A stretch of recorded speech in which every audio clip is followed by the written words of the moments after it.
இல்ல பரவாயில்ல, நீங்க தூங்குங்க, காலையில பேசிக்கலாம். குமார் வீட்டுக்கு வந்த உடனே பேசுறேன். என்ன விஷயம்? இல்ல, நீங்க அசதியா இருப்பீங்க, நீங்க தூங்குங்க. பரவாயில்ல, சொல்ல வந்ததை சொல்லு. ராஜி கல்யாணமும் அரசி கல்யாணமும் ஒரே சூழ்நிலையில தான் நடந்திருக்கு.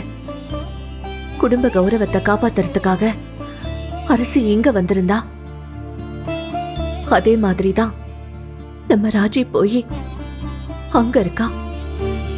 2 கல்யாணத்துக்கும் ஒரே ஒரு வித்தியாசம் தாங்க.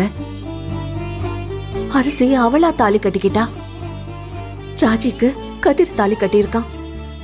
அதுக்காகலாம் ராஜி அங்க இருக்கணும்னு இல்லல்ல. எல்லாருக்கும் எல்லா விஷயமும் தெரிஞ்சதும் அரசி அவங்க வீட்டுக்கு போயிட்டா.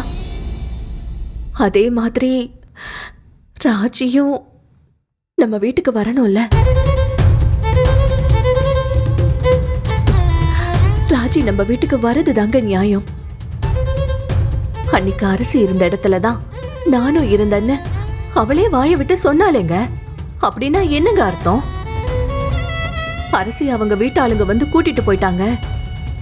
என்ன நீங்க எப்ப கூட்டிட்டு போறீங்கன்னு கேட்காம அவ கேட்டதா தானுங்க அர்த்தம்.